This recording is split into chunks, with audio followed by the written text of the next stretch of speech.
welcome to the first official, the launching episode of A Leader's Purpose. My name is Tammy, your host, and I'm so excited to be here. I'm so excited for this update. I'm so excited for this change. I am so excited to bring you this message today because there's so many times that we work towards something and then it doesn't feel right. And well, friend, today we're going to talk about the hidden identity crisis of high-level leaders and why we get to a point where we've outgrown what we've been building. Let's do this. Have you ever worked your way towards the top or towards a goal only to realize that the version of success, the version of the outcome, what you were striving for, what you built doesn't feel quite like you? It's like it's like wearing armor that wasn't built for you. I might be dating myself a little bit here, but I love A Knight's Tale. And I remember Heath Ledger, he's trying to work his way into this tournament because he wants to win the queen.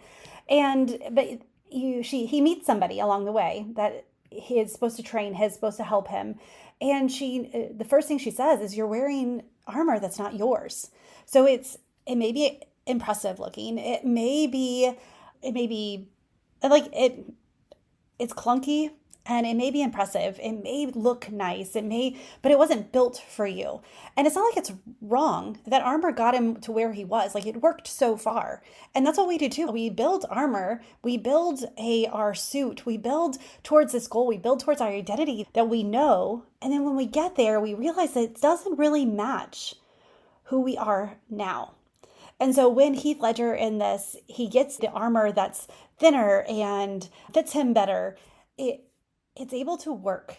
It's able to get him to the next level. So again, it's not like that armor initially was bad. Like, we don't need to feel guilty or shamed for even wanting it in the first place. This goal is that sometimes we go and we don't realize where we're going until we get there. We don't realize the identity we built. We don't realize how our leadership and our identity shifts.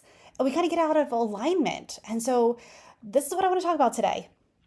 I want to talk about what happens when your identity and your leadership get out of alignment and what it really takes to lead with clarity and purpose. Because if it looks like success and it sounds like success, but it feels off, it feels heavy, it feels uncomfortable, it's misaligned success. It's misaligned, and it's not something that is going to feel. You're not being in your zone. You're not going to feel natural carrying it.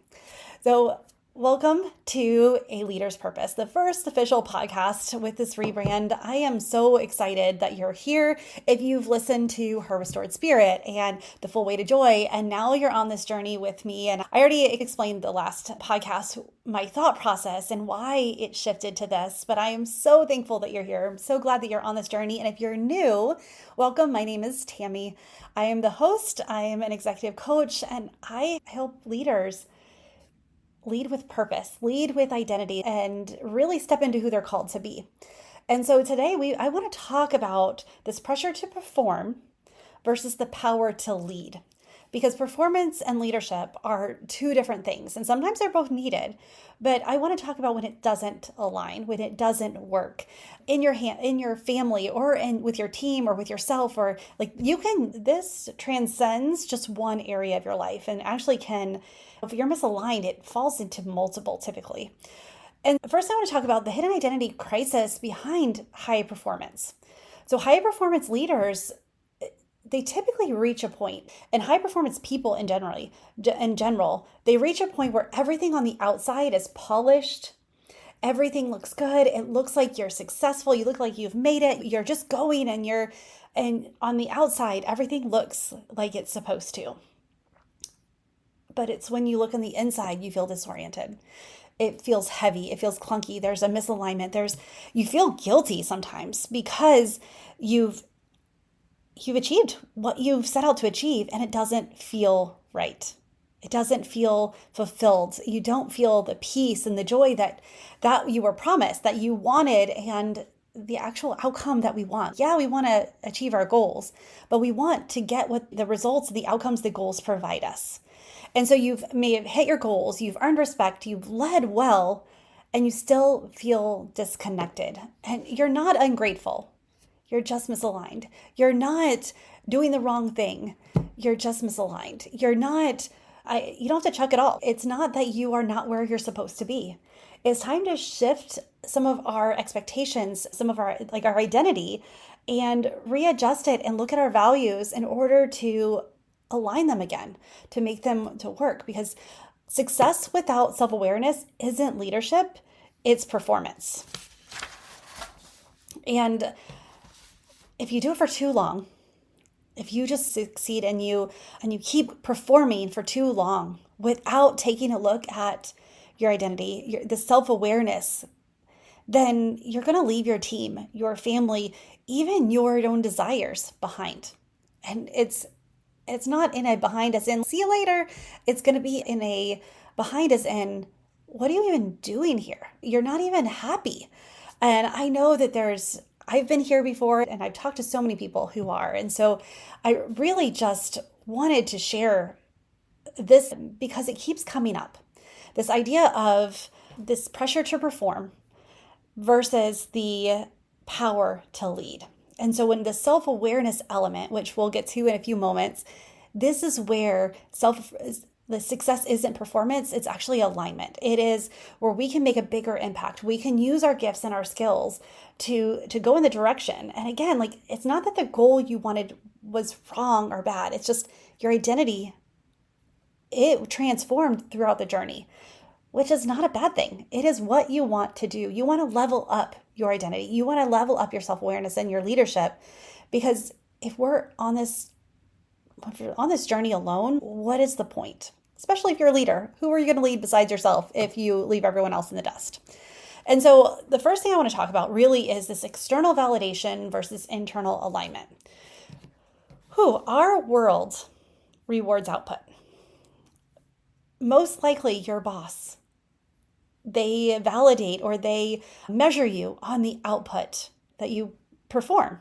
And it's not that this is, oh no, I'm not going to deal with outputs anymore, because let's face it, we have to. Even being self-employed, even having my own, outputs are important. But the thing is, our soul craves alignment. Our soul craves the meaning, connection, purpose, identity, calling, fulfillment, peace, joy. Our soul craves this alignment. And really, computers, AI, they can all produce outputs, especially in things that people used to be able to do, spreadsheets and different things. AI can do it faster, better, less mistakes. And it's not something that we have to be afraid of. It actually gives us the freedom to step back and say, okay, what is my soul craving? What alignment and what other skills and strengths can I bring to this that no computer, no one else can? And I don't want to make this about AI versus humans. I do think that the AI is going to take some of the work away from humans, but it also allows us to be more creative, more communicative, more connection. AI and computers can't connect the same way that people do. So let that happen. And anyway, I don't want to go into that. That's a whole nother podcast, because I know several of my clients are worried about their jobs because of the AI revolution. And this is where we get to look, because if you understand your strengths, you understand your zone of genius and the value you bring, you don't have to worry, because AI can't bring the same creativity and the same alignment that you can. That same connection that you can. But this external validation and internal alignment, more and more, it's going to become important, because you need to know what your strengths are. You've learned how to succeed by becoming who others need you to be. You learned to succeed by producing the outcomes that your job required, which is okay, which is good. And it's time, when you've reached a level of success, when you've reached this, now you're a manager or a department head, or you have a team under you, they're the ones who are going to do the outputs. They're the ones who are going to create the ones and zeros. They're going to create the widgets. They're going to create, and it's you get to lead them. You get to pour into them. You get to bring your strengths, because you're there for a reason. You get to lean more into that leadership. And by doing that, by looking at your internal alignment, you're able to do that so much stronger. So now that you're craving success that doesn't cost you your identity, you want your team to not perform. You want your team to succeed versus just outcomes, versus just one person or just you succeeding. It becomes a team sport. It becomes something that you worry about them, they worry about the job, right? It's another level. And so you may start to wonder, am I leading or am I just performing someone else's definition of leadership? If you haven't been taught how to lead, it's really hard to do it, especially when sometimes our models, our examples are not great leadership, or they're from old cultures. They're from years ago that you worked your way up in one organization. You didn't need the flexibility. You didn't need that. You learn your job and that's it. And so you can't wear armor that was made for someone else and expect it to fit, to expect it to do the same thing. You can't wear someone else's leadership and expect your people to respond the same way you did. And this is why it's so important that we start to see ourselves clearly. And this is why this is the first thing I do with my clients, is because we can't lead others clearly if we are disconnected from who we are. Clarity isn't found in another leadership course or another title. It's found in identity alignment. Until you start to see yourself clearly, and I say that because I don't want you to see yourself how you want to be in 5 years. That's great. Let's build towards that identity. But if you need to know your starting point, you also don't need to see who you were 3 years ago, or when you were fighting for the position you are now, when you were building, or even just the life experiences you have now versus 10 years ago. So you want to see yourself clearly now, because then that gives you the information you need to start acting on. Your first job as a leader isn't to inspire others, as most people think. The only job of a leader is to inspire and lead others. Well, I say it's actually to see yourself clearly, understand your strengths, your value, what you do and what you bring that's completely different than other people. Because when you understand yourself, when you understand your core motivations, and no, we all don't have the same core motivations. And I guarantee that if you are leading 5 people, at least 3 of them, okay? There are some that may be same motivations as you, but it will look different. But I guarantee at least 3 of them will have completely different motivations. And so when you see yourself clearly and you understand your reactions, your responses, what your goal is, then you're able to step back and you lead them in a way that they need to be led. You can't do that if you don't see yourself first. Before you can lead with conviction, you have to see yourself clearly. Before you can lead with conviction, you have to know what your conviction is. If you don't know why behind the why, if you don't understand why you're doing this thing or why you want this, and if it is just, I have a client and a friend who she's an Enneagram 3, she's the achiever. And she was all about getting that success. And she's like, why isn't my team responding? I was like, have you asked your team what their motivations for this are? What angle are they looking at this project? And one of their team members was a numbers person. They wanted to make sure that the numbers aligned. And so it wasn't just that they wanted success. They wanted to succeed, but they wanted the numbers to show that success and to be sustainable. And so though the leader felt that she was slowing things down, she was actually ensuring the sustainability of the project. And so when we slow down and when we understand what our convictions, what our motivations are, then we're able to lead from a different place, from this power of this power to lead versus the pressure to perform, this power of leaning into who you are versus just being afraid of this fear of what the outcome needs to look like. Because sometimes the outcome isn't actually what you believe it to be, what you're envisioning, because you've never been there. You haven't done it. So you don't know. You're just thinking, you're looking at your experiences. And so our first job is not just to inspire others. It is to see ourselves clearly first. Because when you know what your conviction is, then you can lead with conviction. And so that's one reason why I'm excited about something that I'm releasing later this summer that helps you reconnect with your wiring, your wants, your leadership rhythm, because clarity is where it all starts. when you have this clarity, then all of a sudden your reactions, you're not triggered as easily as you were before. You can communicate, you can understand what you're wanting and where it's falling short and communicate that. You're able to talk about it in a way that others can hear you versus just you talking at them, talking to them and with them versus at them.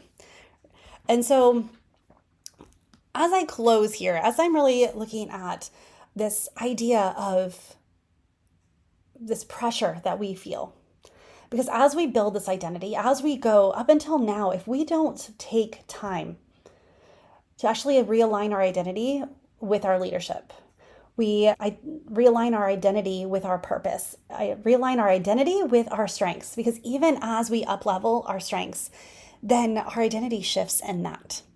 And a lot of times this misalignment that we're feeling, we think that it's other people. We think that it's our team, when really it starts with us.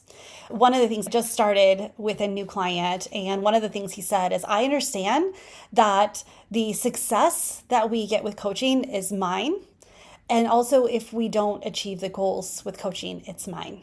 And just that whole idea of, he took ownership for his actions.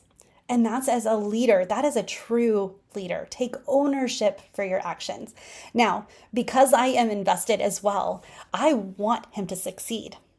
But in coaching, it's not about me telling you what to do. I know that you know yourself. You are the expert on you, and you know what your motivations and what you really want. And if you don't know, we figure that out first. But I'm not the creative one in your position to get that. I get to ask you the right questions, or not even the right question. I get to ask you questions. I get to help you see what success is for you.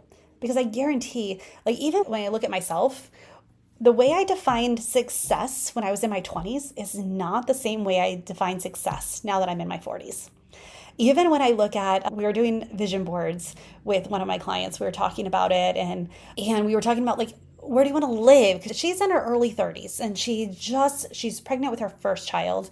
And so she has this vision of grandeur and what she wants. And it was really funny because we started talking about what this ideal house was. And I don't know about you, 40 years ago, 30 years ago, when you're younger and looking at success and looking at what your life would be like, this big mansion. I mean, we even played games, right? These little MASH and different things as in high school, where it's mansion, apartment, something, studio and house, I think is what it is.